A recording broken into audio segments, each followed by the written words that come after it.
everyone, thought I would do a little video to take you through the next 2 weeks of your history course. As you probably know by now, the timetable is looking to change on the 11th of May, so this will be your last 2 weeks in S2 history with me. This video is going to take you through both weeks, so I will put a little header up somewhere here along the bottom to tell you where to skip to in the video if you can't be bothered listening to me for that long, which is okay.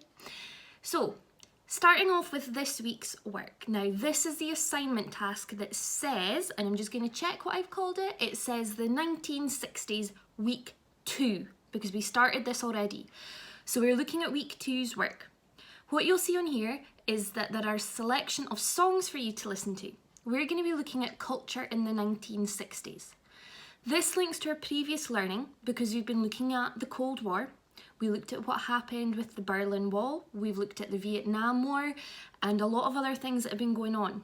Now, the 60s saw a lot of change politically, socially, and economically. We're going to look at a few of these. Music and fashion became huge in the 1960s. Now, the tasks I've got for you, the majority of them are online. It should be pretty straightforward. I've tried to explain it as easy as I can, but if you get stuck, please just comment under the assignment or send me a little email just saying, Miss, this is what I'm stuck with. Please don't say, Miss, I'm stuck. Stuck with what? Give me an idea of, I'm on this question I don't understand, or I really don't know what to do, or I'm not sure what you're looking for. That would be really helpful. It is your own opinion as well. Some of these songs you will like, some of them you'll go, what is that? Ask people at home, have they heard of them? Do they have a favourite? Is there something that they enjoy within that? In terms of fashion, you're also going to look at some of the things that became quite popular in the 60s. There is a PowerPoint slide with lots of pictures. That will help tell you what came to be popular in the 1960s, so please have a look at those pictures to help you. You can also use the wider internet, you can use your research skills, but do the best you can. The third lesson this week is giving you a choice. I'm handing it over to you. I have created a list of tasks that will help meet your success criteria, which is showing your understanding of society and cultures in the 1960s. I am happy for you to pick any one of those. If you have an idea that is not on that list, send me an email, and if we can make it help you reach your success criteria, I can let you do it. I want you to be creative. I want you to have fun. If it's telling you to dress up or make a video, I'm not going to share it with the whole class, honest. It'll just be me and it'll just be checking for your learning.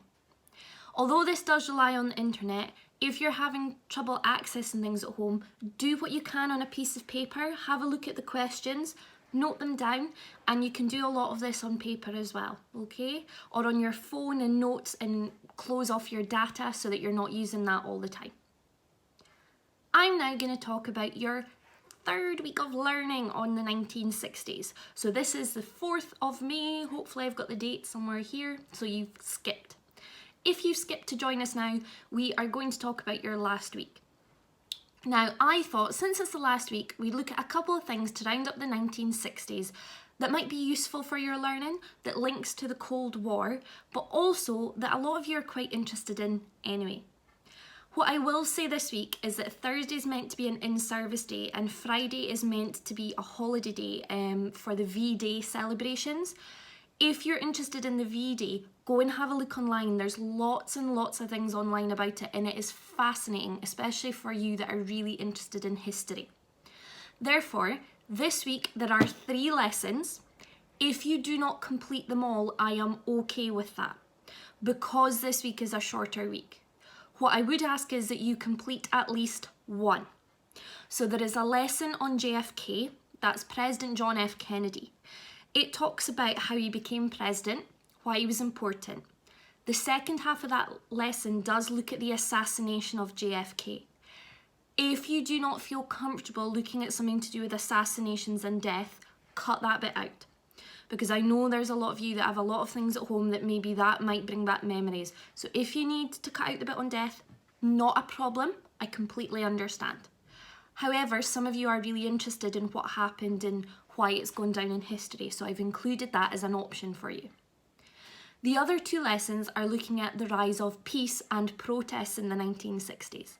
Some of you will know that there was a big culture of promoting peace, not war. Hippies, as the culture became known, was really popular in the 1960s. So take a look at those. Again, they should be well explained throughout. One of them is just matching a description of a peace symbol to the correct symbol. So think, is that the peace sign? Is it a dove? Is it a rainbow flag? What might that represent? You have everything you need on that sheet, so the explanations are there. And again, I am leaving you with a choice task for the last one. That is because, again, I want to see what you can do. I want you to show off. If you have an idea that's not on that list, email me and we can have a look at that as well. So just to recap, there are 3 lessons. I am delighted if you do all 3 this week, but if you don't have time, if you've got lots of other work for other subjects, if you are doing something for the long weekend, that's okay. All I would ask is that you let me know what you've done, because I'll have a look at the sheets I've assigned you to make sure that you're doing a little bit of history, okay? So as long as you're trying something, I don't mind. I'm going to post up a few questions. I'm looking for your feedback on the history course. I will be honest, this is the first time I've taught this history course this year. You've all been fantastic, but I would really appreciate your feedback on how you felt you've learned this year. What have you liked or not liked? How do you like to learn? Social subjects take your feedback really seriously. What you tell us will help us make any changes to the courses for next year, not just for next year's second years, but also for yourselves progressing into third year.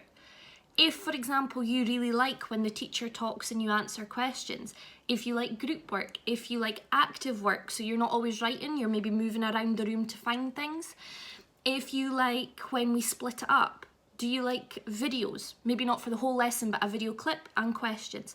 Please tell us how you like to learn. We cannot make every lesson your perfect lesson, okay? But we will look at how we can include that so that you get the best from your education. So please be honest, be kind. If there's something you didn't enjoy, don't say, Miss Smith, you're terrible and awful and no one likes you, because that's just gonna make me sad. And we're in isolation anyway. I don't need to be sad. So if there's something I could do better, please word it kindly, okay? We're all about be kind at the moment to each other. So, in short, you've got tasks on JFK, tasks on peace, tasks on protests to choose from, and I would really like some feedback on your S2 history course. I'll be in touch with you during the last week as well to check how you're getting on and say thank you and farewell, because some of you I will not be teaching next year, but we will have your timetable to you as soon as possible. Take care, look after yourselves, and if there's anything I can do to help, please send me an email. I'm here to help. See you later.